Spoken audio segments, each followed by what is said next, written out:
Well, hey there. Welcome to the Roundup Podcast. My name's Isaiah Babcock, and I'm the Digital Content Manager for SBTC Collegiate.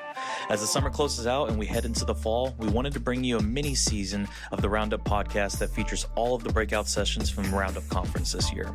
All of the episodes are dropping at the same time, so be sure and check them out as you look to reach the campus in your context this fall. Enjoy. There's a couple of things we're going to talk about today that are going to come out of lots of different places in the Bible. And so I won't necessarily give you all of the references, but you'll be familiar with what we're going to talk about. For me, when we begin to talk about multiplication, it's the goal of every Jesus movement in the world, that we would get to multiplication and to,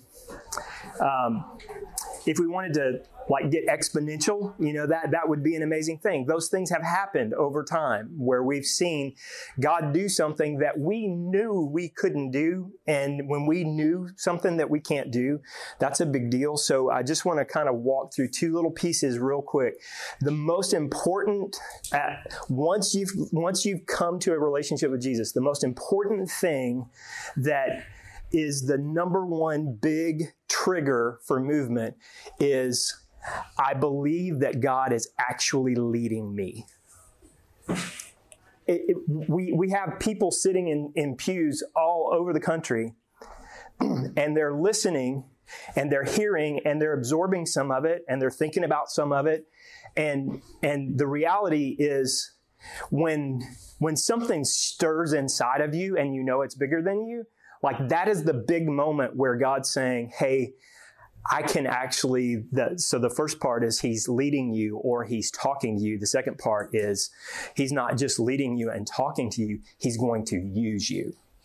So multiplication is on the front end of I hear God's voice, I do what God says. It's that rhythm. So that rhythm that we're trying to get into people's hearts, if we're sitting in front of thousands of people and telling them we want this to get into your heart, it doesn't just jump into your heart. But when God steps into a room and He says, hey, this is what we're going to do today, I'm going to actually show you what I designed you to be and designed you to do, and I'll help you get better at it all the way till you see me face to face. Those big 5 words, I will see His face, you will see His face one day. And when you see His face, you'll say, thank you for leading me. Thank you for using me. Thank you for leading me. Thank you for using me. If we could get that into the collective psyche of all of the people that come to all of the churches that all of us have been to, and we can see that happen, that's the beginning of movement. Now, multiplication is a result of movement. Now, movement is not what we often call movement. I need to call movement out. Okay. So let's call movement out. Movement isn't hey, we had 300 people last week and 400 showed up. That is not movement. Movement is hearing the voice of God and taking that step. That's what it is. It starts small. It incrementally moves to exponential over time. Now, God can do whatever He wants miraculously at any moment. So it could be not just over time, it could be actually bam. And we love that when that happens, when it's, And the first student ministry, I was the worst. I need to write apologies to the youth pastors, to the youth that I pastored. I totally needed to. I had no idea what I was doing. We took these guys, and I knew they were rough. It was a church that nobody could get a youth pastor, and that's the only reason that I ever got in ministry is because this church couldn't get a youth pastor, and they thought, well, we'll give this guy a shot. And so he gave this guy a shot, and we went to a camp, and they all brought weed. And they all had, intentions in the woods with someone of, their attraction.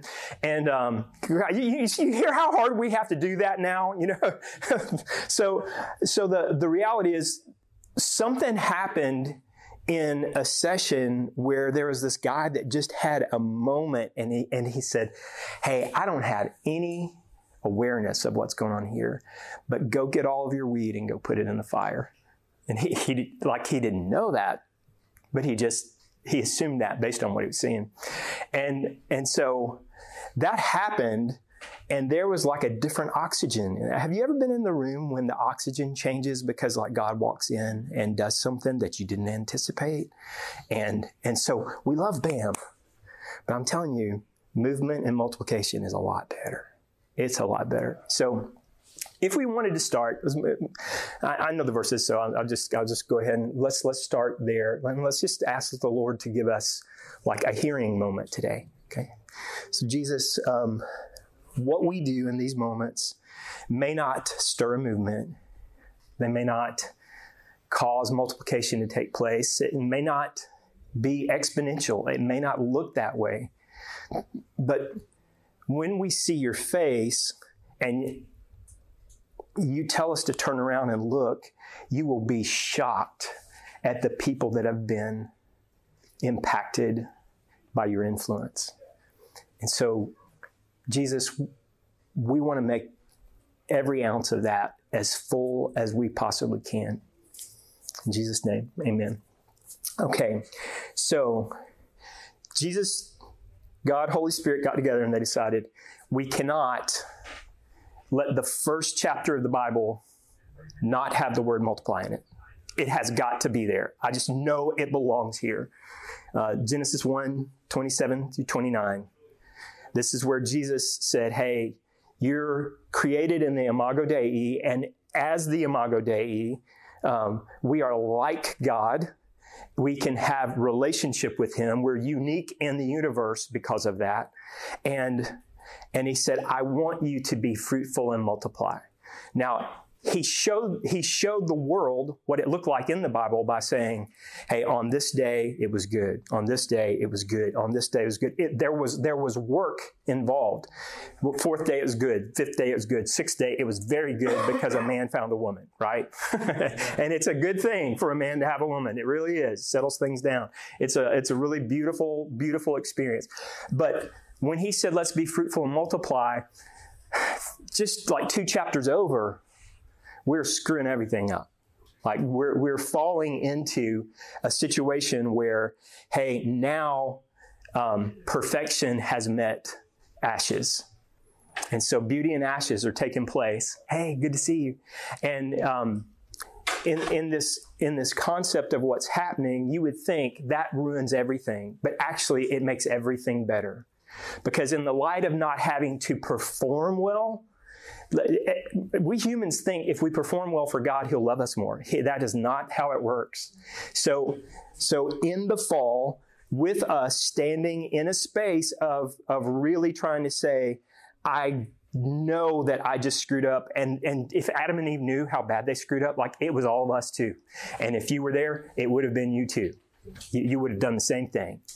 Because there's something about grace that makes the whole thing of the Bible work.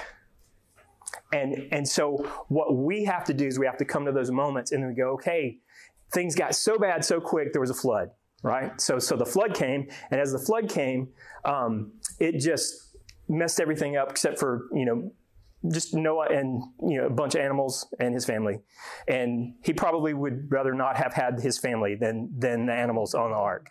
And so all of that was going, and here's what happened.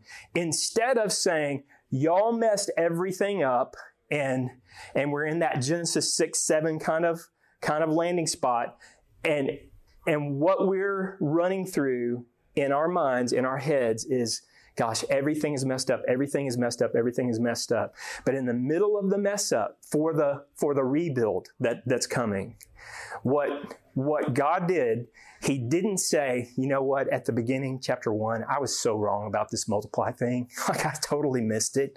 Like, I shouldn't have put it in there. I wish I can't take it out now because I put it in. Apparently, if I put it in, it's got to stay there. But, but ultimately, here's what happened. God didn't say, I messed that up. What God said is he actually doubled down on be fruitful and multiply. He doubled down on both of those. And he said twice, I think he had his daddy voice on. I think his daddy voice was working. And so we got to that place and we got to that space after multiplication had happened. biologically, and now we're in a new space, and it's a new world, and we're stepping into that.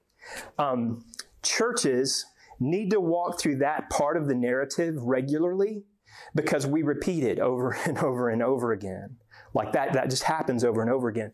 It's part of the movement. The messiness of the movement is part of the movement, and it's part of the multiplication. So if you guys have been around, I'll try to find multiple colored things that I can put up there on the board.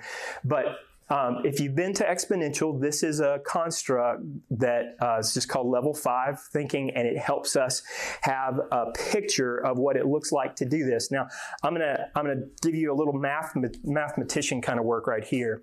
So if this is just a very simple concept of having a quadrant up here, if it's going this way, what do you think that means, like mathematically? This is subtraction or declining. A straight line, what would that mean, like in church world, church language? Plateau. There you go. What's this mean? Addition. So addition, but not just addition. This is the major goal of the church in Western world. Not everywhere, because if we're doing this, it's all good. But if we say, this is subtraction, this is plateau, this is addition, okay? Addition is not a bad thing. Bad addition would be a bad thing, but there's good addition, and you have to start with good addition because you can't multiply until you can add. So if you just kind of keep that in mind, this is reproduction, and this is multiplication. Okay, so does that make sense? All 5 of these things in mathematics world. So if some of y'all were mathematic, that was just for you. Okay, so you can see where that runs, and ultimately what we're trying to do now is we're trying to get into a construct, and when we get in the construct, I want you to feel free to break in and say, wait a minute, let's talk about this. But so here's what we've got, and I'll try to keep this simple. So level 1 in church in North America, the average church is somewhere between 89, 0 to 89. Right. So the average church in America is there. They struggle. Some of them are church plants. Some of them have been around for a while. Some of them have gotten really big, and then they've done the plateau, and then they slid down the slide. And so in this conception, what we want to do is to say this is probably a bivocational pastor, a single pastor, on his own. He's got roughly 89 people. And we call that subtraction. Now, it's not because of numbers. It's because anything that you start, you have to be really bad at it before you get really good at it, and it takes time, right? So, is it okay to be a church that doesn't know how to do things as well as other churches? Yes, that's a natural thing. Okay, so when we move over to level 2, we'll come back to that in just a minute, but when we move over to level 3, what we're doing here is this looks like which one of these things down here? So level 3, so this is what we would call addition, and that's a good thing. And if you want to know, which you probably don't really care, but 86% of churches in America are here. Scary, right? That's scary. Okay, so when we move over to, I always like this one because it's just fun. Okay, so when we get to level 2, what we're looking at, what we're looking at here is, so now this church has grown a little bit, and it's got a little more money, and actually at level 2, what they're doing is they're beginning to say, okay, we actually can pay our bills. Okay? That's what we can do. We can pay our bills now. We may not have margin, but we can pay our bills, and that's a really good thing. So we love that. But what would happen if you moved over to this place, and then you got here, and then somebody stole that pastor? What's going to happen again? We're probably going to go back this way, right? So there are lots of things that go back and forth, and what we want you to know is there's no hierarchy on any of these. We want churches with 89 people. We want churches with 12 people. We want churches with thousands of people. We want churches of all sizes, right? So we're inside this world, and we're looking at that. And so when we call this subtraction, and we call this addition, that helps us make sense out of the two. So what would 2 be if subtraction and addition are on either side? What goes here? What would sound reasonable to go there?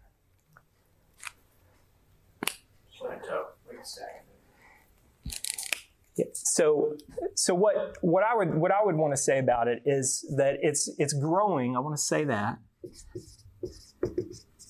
And not only is it growing, but it's struggling and growing at the same time, and it doesn't know whether it's going to get to 3, and it doesn't know whether it's going to go back to 1. So it just doesn't know. So it's here. So one search committee can come, like, move things back on this deal, right? So one search committee can move that. So when we move over to addition, we want to quantify what's happening here. This could be, let's just use 100 to infinity. Okay, well, that's the wrong way in it. That's just 8. Okay. All right. So let's do infinity. So this is 100 to infinity. Now, if you have infinity people in your church, you're God. So that's the way that it works. But if thankfully none of us have this, but 100 to here is most people, when we get to this point, they'll say, well, that's my goal, because we want to have the infinity church. We want to have the concept of an infinity church. Everybody in our community, whatever that happens to be, and that's okay. But what happens is most churches that get stagnant, they get stagnant right here in this third level. And the third level is a pretty significant deal. We're going to push this back to just to make it look a little better. We're going to go here, and we're going to say, hey, roughly 10 churches in America, 14% of churches in America are right there. It's getting better. It was worse for a while, and it's getting better. And so if you're here and we're looking at addition, and we're here and we're not stuck, but we're growing. And so what we're going to come to a really good word for that in just a minute, but we'll get to 4. So let's go to 4. Level 4. So level 4 is what happens when you outgrow level 3. Okay, so you're in a church and you have level 3 and your church gets really full, and then you say, you know what? Somebody comes up with a great idea. Let's have 2 services. We could what we could do here is we could have two services. So we're not just adding people, but we're adding services. And when we add services, that adds people. Okay, so addition is part of the journey. It's part of what we're going for, and so when you get to 4, this is like a different thing. Okay, so you could have multiple services and you could have multiple venues. And then you could have multiple churches so that we can get the same message in lots of different places. All of those things can happen simultaneously, and it's all addition. It looks like multiplication. Does this make sense? Like if you're in a huge, big old church and you go 2 services, 3 services every time, and say, "Hey, we got to go for 4 now," and everybody's, "Whoa! It's amazing. It's incredible. It's good." All right. So when we go through addition and we get here, like now all of a sudden, we're looking at reproduction. And reproduction is a good word. Like when you disciple somebody and they can disciple somebody, that's reproduction. If you do that on a one-on-one basis. As a matter of fact, let's just go ahead and write this down. The things that I really love to model on this is we can make disciples. Excuse me.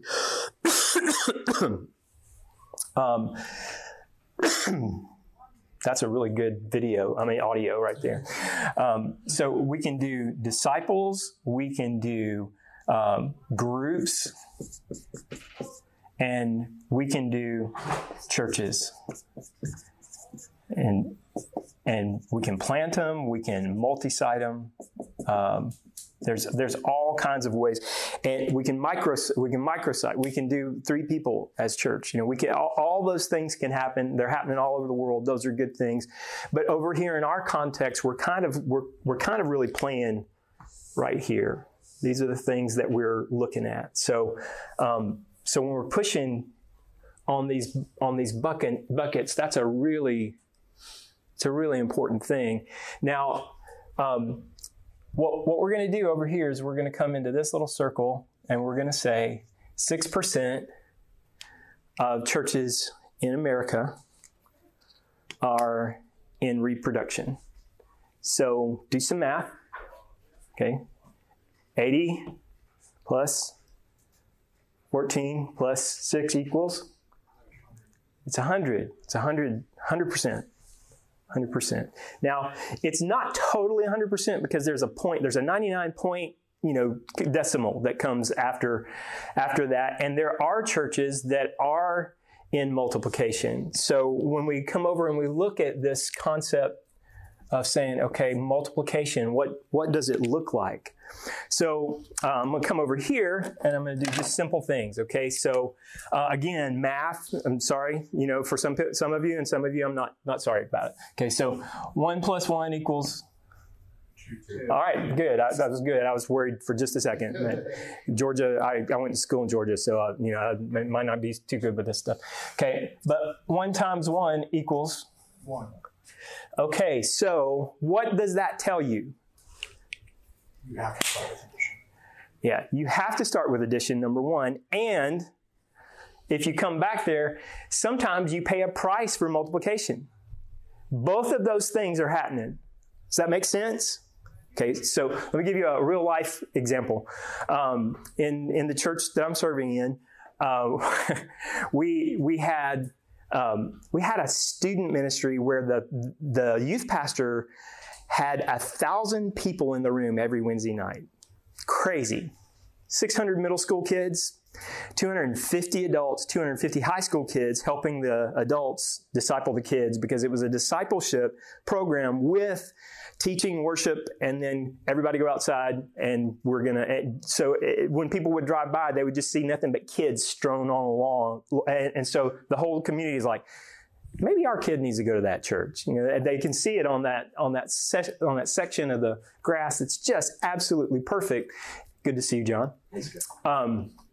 And so we got there and we had a level 3 mentality, but we had an opportunity to help a church, and actually they said, hey, we actually just want you to come have our church. We just give it to you. And so we had to find, what do you have to find if you're gonna plant a new church or replant a church? You gotta have a pastor, right? So we asked the youth pastor that has 1,000 kids on the lawn every Wednesday night. Well, not only kids. We have to remind you, it's adults and high school students helping. So I started getting phone calls as the XP, and they said, hey, I've been waiting for my child to be in Randy's student ministry for 11 years. I have been here for 11 years for Randy to be the student pastor of my son, and you're moving him 8 miles away. And I said, that's easy. So it's an easy solve. Go with him. Just go with him. He's going to have a great student ministry wherever he goes. He's right beside a high school. Perfect for him. Great. Incredible. So for some reason, the parent didn't believe that. That wasn't good news. That wasn't good news to them. So sometimes you actually go backwards to go forward. And sometimes you have to use addition to get to multiplication, and it's deficient. Does that make sense? All right, so let's keep going. What happens though if we keep doing this? 2 plus 2 equals, y'all are in Texas, so y'all do that math better than I do. That's great, okay. And then if you come over here and you do this, what's the reality? It's 4. All right, so multiplication doesn't work. That's what happens. The senior pastor of every church I've been in is like, no, it doesn't work, it doesn't work, it doesn't work. And I said, well, it doesn't. But if I keep drawing numbers on this page right here, and we get to cycle 3 of what's going on, 3 plus 3 equals 6, and then we get over here and we go 3 times 3 equals 9. You got to wait a while to let multiplication kind of sift into, and it's God's intentionality. God didn't say, be fruitful and add. He said, be fruitful and multiply. And so we're really good at the adding stuff, though. Like, we're so good at adding stuff. So I'm going to say some words. I'm not going to write them down because I don't want anybody to blame me for anything and have a picture. So we can do production in our sleep. We can do it in our sleep. And that's an addition method, okay? So it's great to have a great communicator at the front of a stage, and it's great to have hundreds of people or thousands of people or 12 people just around the word. That's all good. That's all beautiful. It's wonderful. The problem is we've so bought into that one tactic that now we don't know how to go back and grab 12 and say, come with me. We have almost completely forgotten to do that. And so our goal isn't to say, this is the argument that most people have. It's, production bad, discipling good. No, production's good. It goes over the top a lot. I really wish a lot of pastors weren't on social media as much as they are, because it's really, in some places, really not done well, and kind of quirky. So if we're here and we're saying, hey, in order for us, I got to drop that one before I get over here because I'm not going to buy them a new board. So when we do this, the easiest way to do it is to say, hey, let's figure out how to make some disciples. Let's find the people who have leadership capacity and let's pour into them maybe just a couple hours a week. Let's just pour into them a couple hours a week, and let's figure out how we can get more leaders, because when you get, dang it, I did it again. All right, where's the... there's another color somewhere, but I don't know where it is. So I'm just going to use blue. So what happens is disciples move to leaders when leaders make disciples. I love a great worship event. I did those for 9 years at Georgia Baptist Convention and loved it. Started feeling plastic about year 6 and year 7 and year 8 and seeing the same kids getting baptized every year and seeing all those things happen. It's still good. It's beautiful. But the reality is, when I'm gone and if I'm leading people, if I die and I don't leave lots of leaders behind me, the next generation it's going to be a leaderless generation. We have to be able to say, there's a few people we need to give some specific time to. And you know what they called Jesus ministry? There's a point where he was going to crowds a lot. He's going to crowds a lot. All of a sudden, he's over, on the other side of the river with his 12 alone. He did that every day with his Father, but I love this too, because, Jesus lived in a way that every day he would wake up before anyone else and pray to his heavenly Father, and then his disciples had to get up and go find Jesus. It's just a really cool, kind of a deal. So when he left that mountain and he went down and he fed all of the people, and there were how many baskets left over? Don't remember? 12 baskets, so that each disciple could pick up one and go, gosh, we had a BAM. We had a BAM, and this might be a movement. And his movement was, you know what, now we've got to pull away, and I've got to tell you everything. And if you go to the mustard seed moment, the mustard seed moment is, hey, smallest seed of all, very potent, creates culture that becomes it's a huge tree that can take culture inside of it. Birds live in it. It's amazing. It's incredible. And so we love that picture of thousands of people, coming to Jesus. And Jesus, I really believe, was trying to draw the attention to Genesis 1:27 through 29 is, hey, what did we start with? A few fish and loaves. And what did you get back? There's something unique. There's something movemental that's happening. And he demonstrated it most when he took his 12 and said, you know what, we're going to get away from the crowds. And if you look at the bottom of the mustard seed passage, what you're going to see is Jesus always taught with a parable, and some couldn't understand. But when he was alone with the 12, he told everything to them. There's some people you just take deeper. Does that make sense? So when you're discipling, the best way to implement multiplication into your church is by making disciples. When you make disciples, that turns somebody into a leader, and that leader can lead other people. And if you lead them well, and you have like a good discipleship pathway that really gives them I'll just define discipleship pathway. The habits of Jesus would be a great discipleship pathway. If you watch what he did, like over and over and over again, he had habits and rhythms. And if you find those habits and rhythms, you go, hey, we need to make this into a discipleship pathway that's contextual to our church and our people and our community. And there's a lot of tools you can get with that. So if you create groups, you know what happens? Now it's not just one of us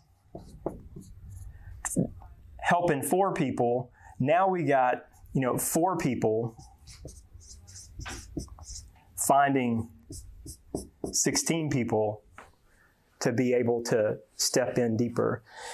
If you did this, okay, so I'm OCD when I start doing research.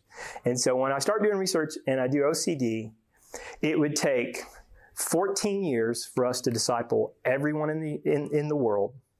In 14 years, if all of us took 4 and all of them took 14 years. It might have boosted up since, maybe there's 7 billion people now, but this is a little ways back. But if you're looking at the mountain and you're looking at Jesus and his 12 starting the day and leaving to go hear everything else, what happened in the middle was the apparent miracle. The reality is you're here now, not because of the thousands that he fed, but the 12 that he led. You're here. The gospel got this far because some people always carried the discipling message all the way. And that's what Jesus was trying to do. Because he just doesn't want groups. Listen, classroom is good. It's a good venue for certain types of spiritual encouragement. It's not a bad thing. It's not a production thing. We're not in competition. We need both of those things. But the pressure point that we have to come to really get to genuine multiplication is that there's somebody who I poured into who will pour into somebody who will pour into somebody who will pour into somebody. And when you do this with groups and you do it well, he finds his 4 over here, and now you got 16 instead of just 4 or just 1. And if you keep doing this and you do it consistently, and if you do it with the discipleship pathway, you end up getting a culture and a language along with it. because you're teaching the same things to the same people, not like in a, trying to think what the right word would be. We're not trying to put people into a cult. We're trying to get people to have the habits of Jesus. That's what we're trying to do. So when you do groups, though, and let's say these guys get pretty proficient at what they're doing, and we'll talk about fourth generation in just a minute. But if these 16, all take 4, I can't do the math because I'm from Georgia. So 16 times 4 is what? 64. All right. So now we're outside of my capacity now. My wife does our checkbook, so I hope y'all be comforted by that. And so look, watch. How close is that to that? What if we planted churches that were third generation disciples that did that again. It's really hard to multiply a church that's got 15,000 people in it. All they can do is come. So the reality of what we're trying to do is saying, hey, the pathway for Jesus was, I'm going to give the best stuff. 50% of his time in the Gospels was him and the 12. So what was his primary? And he had groups of people, and he was the signature best church planner capture in the world. Like all that he did was really amazing. So let's start looking over here. Let's go to multiplication. And now that we're at multiplication, let's talk about some stuff. Okay, did this happen in your church this week? No. Well, I mean, we didn't go from 1 to 5. That's going to take time. It's going to take some journey. And what we're going to do is we're going to look at these pieces. And as we look at these pieces, we're going to start saying, gosh, so what really is the difference between what's happening here? So in subtraction, what you get here is the mantra of the church is, please stay, please don't go, please don't go, please don't go. I'm begging you, don't go. Please don't go. It's kind of like the jilted, boyfriend, kind of conversation, like, hey, don't leave, pastor, please don't leave. And the pastor's saying to all of them, hey, please don't leave, please don't leave. All that stuff is real there. Okay. So when you move from subtraction, and this is kind of like a mentality, this starts to be like, this is who we are. Just please stay, please stay. We got a guy that plays the juice harp, with some, parchment paper, but eventually we're going to have a worship leader, I promise. Okay, so it's that kind of conversation. Okay, in addition, we move from please stay to please come. Yeah, so please come. Please come. So what we're doing is we're in a building and we're saying, please come, please come, please come. Brand new research in that little page right over here. I'll just read it straight out to you. 83% of churches that are growing are the churches that are going. So that tells you the churches that are growing, they're going somewhere. They're doing something. They're consistently pressing into things. Okay, so now if you have please stay here and you have please come here, what are they asking you to do here? Please go. Please go. And in what context? Like, what are they saying please go to? Start another church. Yeah. Go on mission. Yeah. Third generation disciples go create. Mm-hmm. Yeah. So this is beautiful. I have amazing children. I love my kids. I wish they're better than me. I hate that. I hate that about me, but they're better than me and fries me a little bit.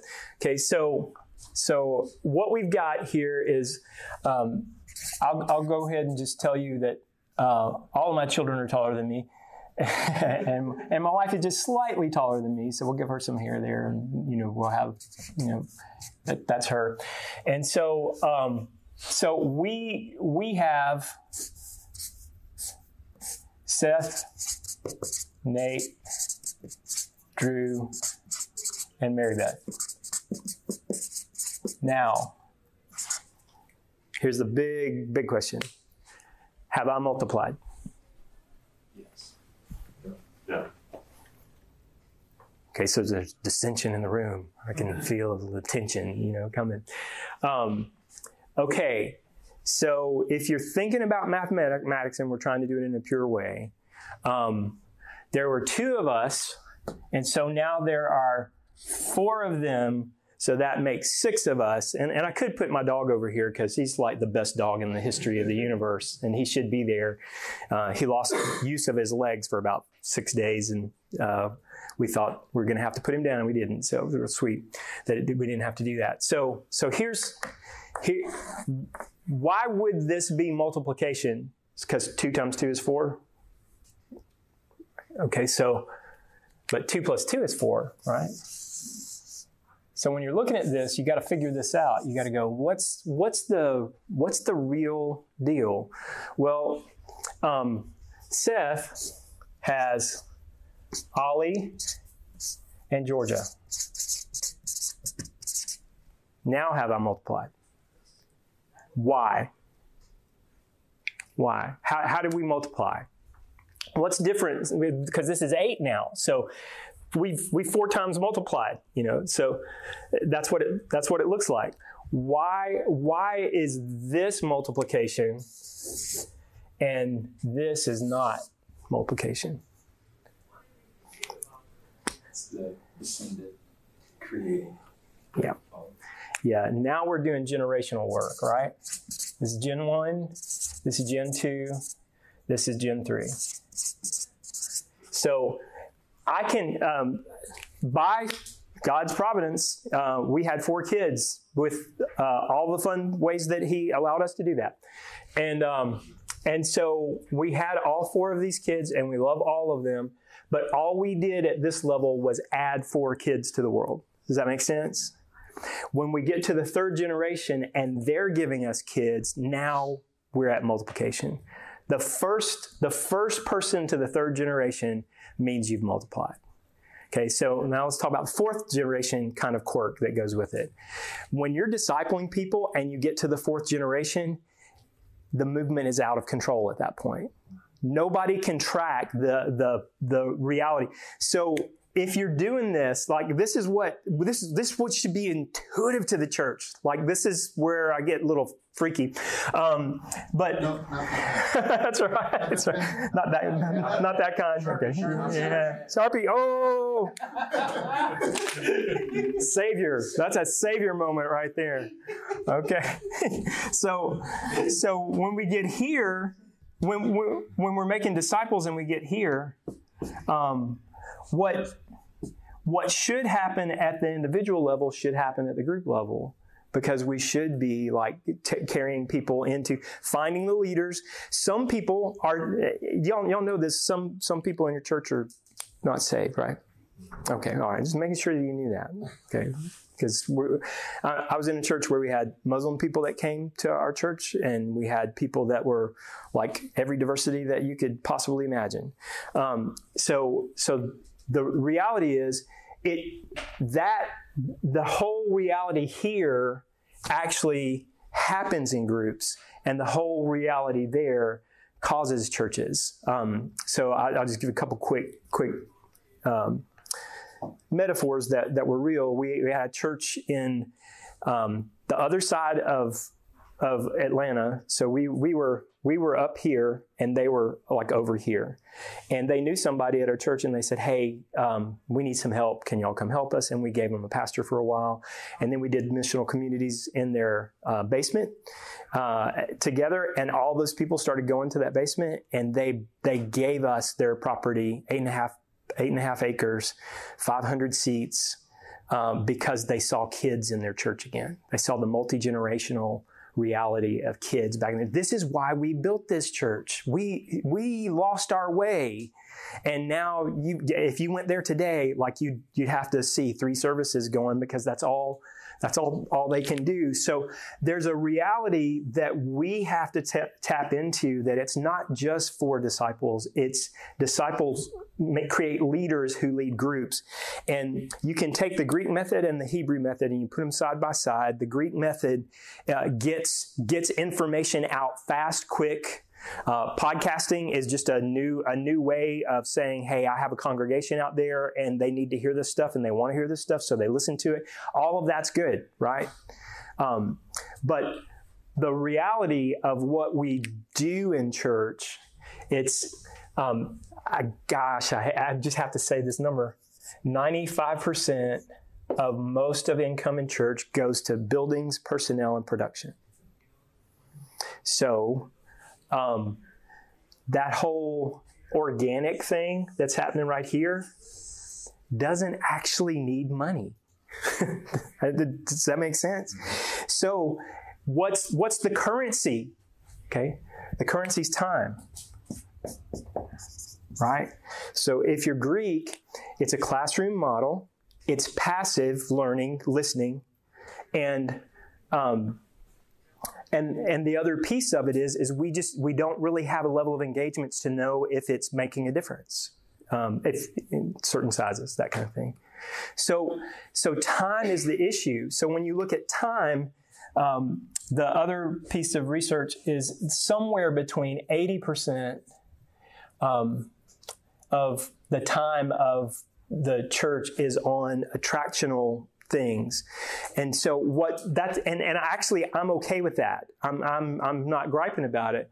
But man, what if we could give that 20%, to some of these three things? We don't have to change church. All we have to do is change a few people, and then we can do both of them well simultaneously. Does that make sense? Because Jesus actually drew a crowd.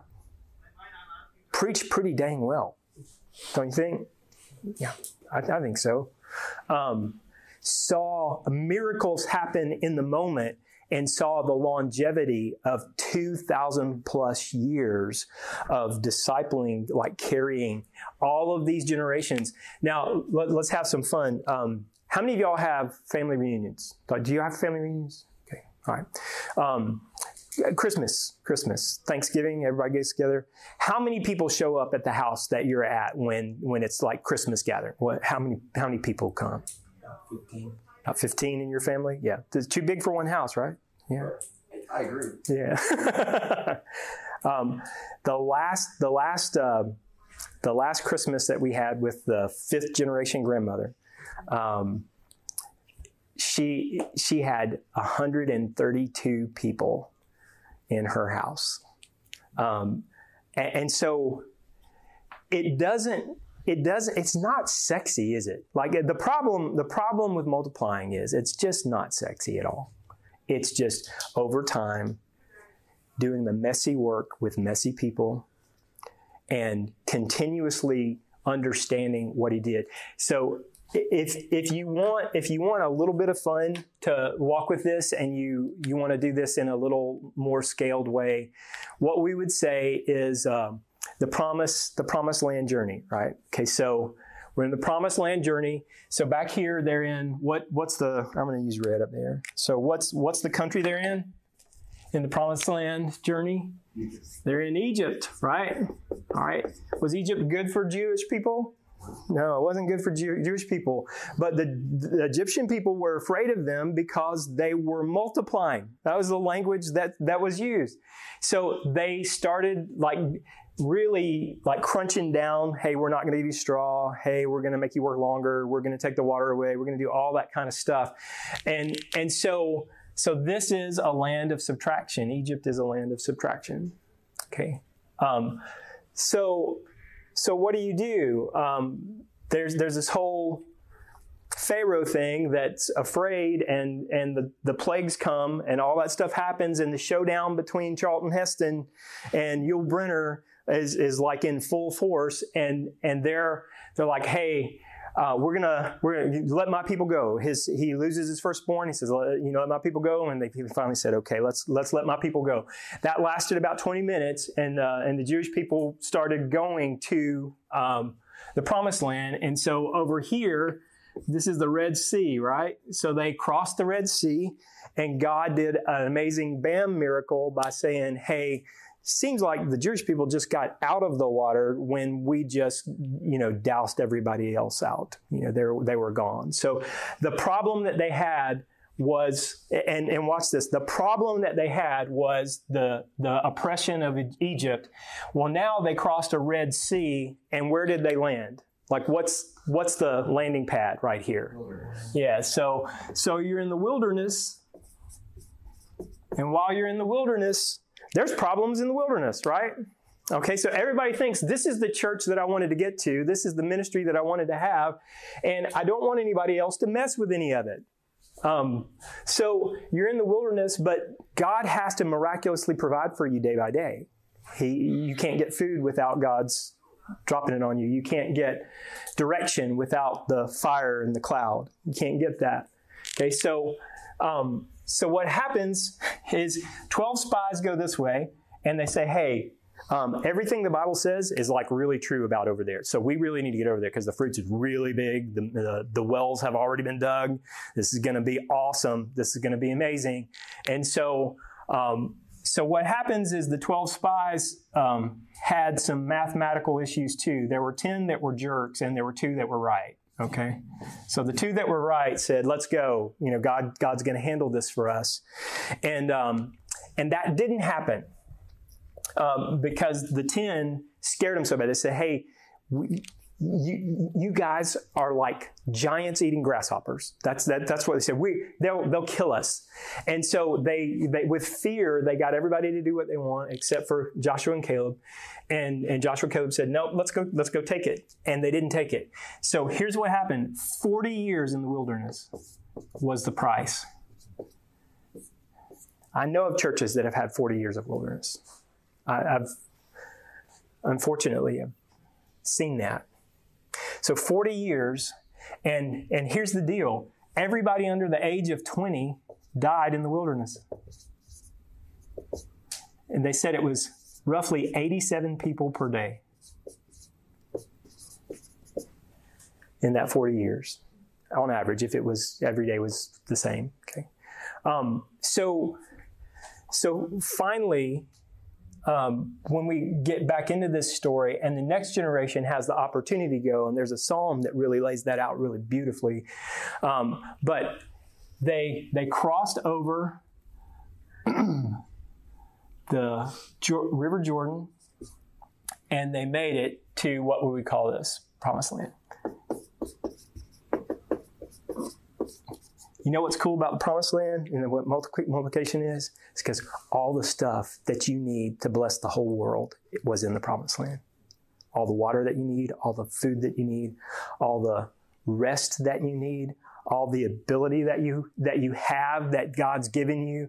And they were ready to get over to the Promised Land. And when they got to the Promised Land, they had to fight for it.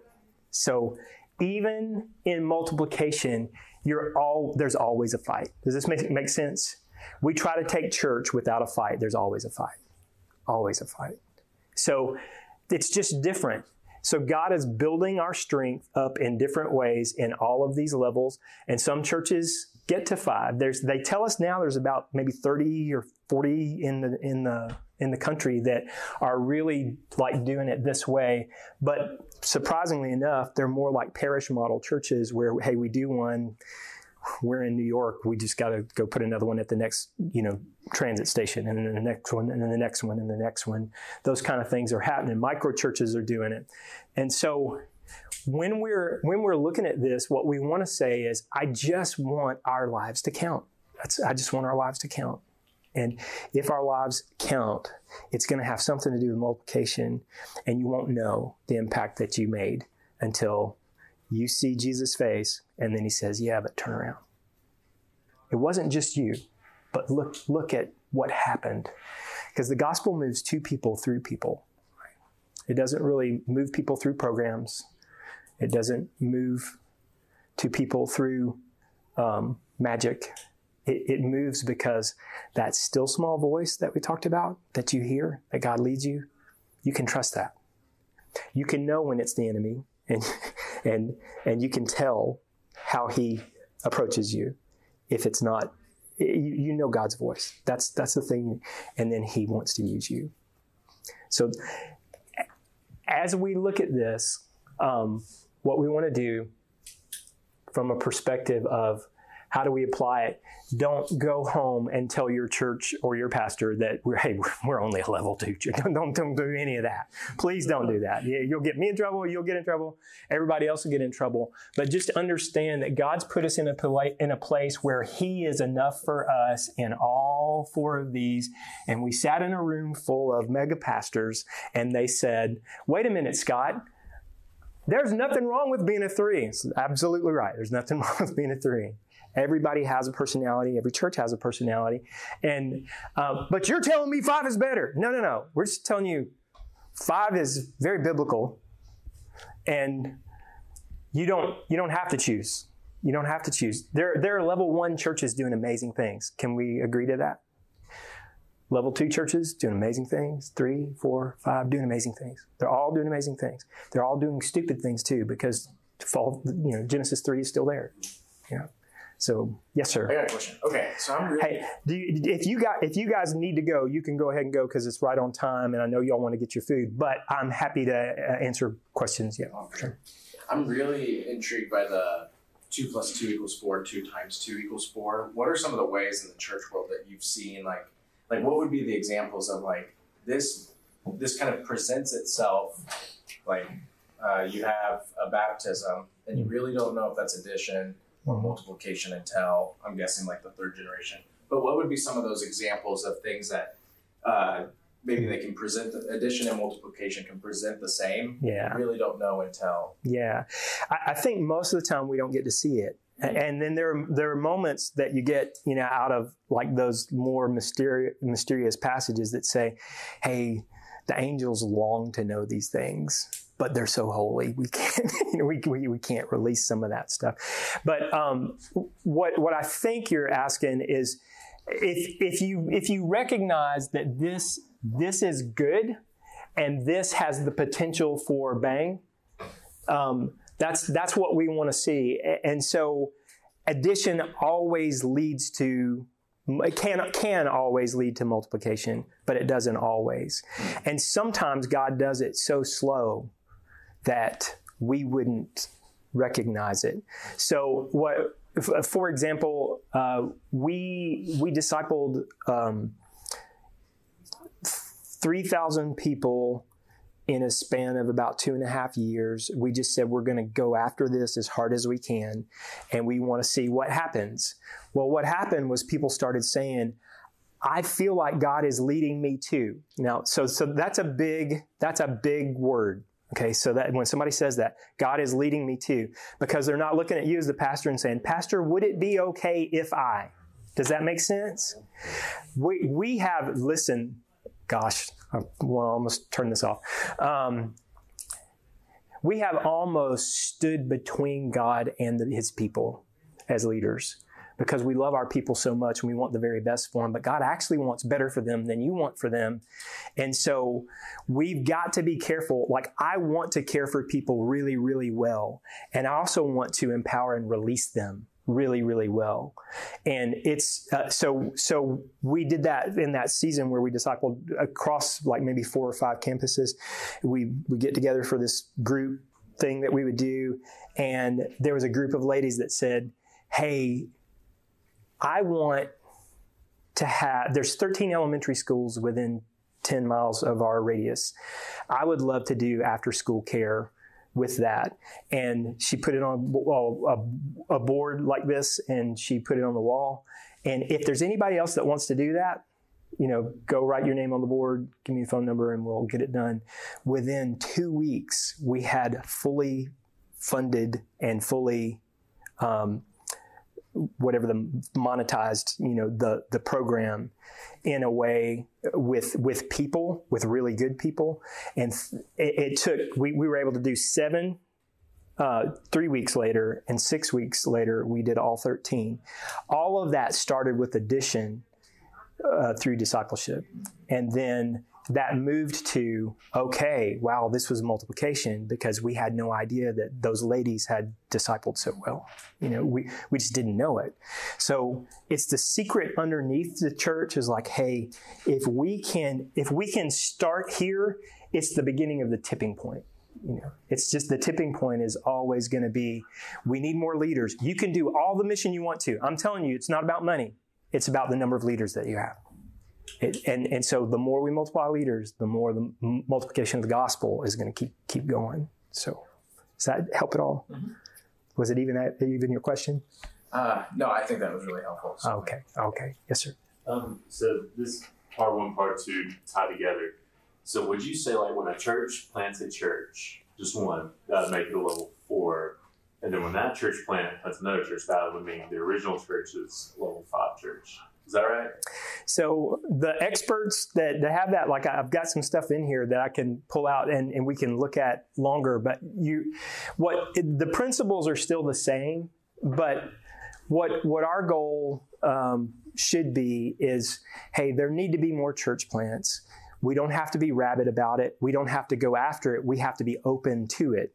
And so what happens, I could say even in some of the smaller church networks that I know of, like they got to 4 generations fast. And people were like, wait a minute, it's 20 years for a generation. Well, not in disciple world and not in church world. And actually, God's not limited.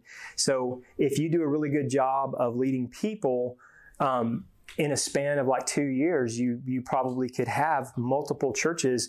As a matter of fact, it was 3 years, 2 years of heavy disciple making. And then it was 3 years of harvest, and so we went from 2 churches to 7 churches in that time. And we didn't have a single plan on a dartboard that, hey, if we could see God do this is what we would want to see. And so it has a lot to do about openness and that hearing the voice and even for a big community, not just a person. But another one? Yeah. So one of because this gets tied with like church planting movements, like one of the pushbacks against it is like the speed at which you're on the fortune where it gets out of control. And like some might say like, hey, that's a bad idea because it's maybe unwise. You're not sure. Mm-hmm. What would you say to that?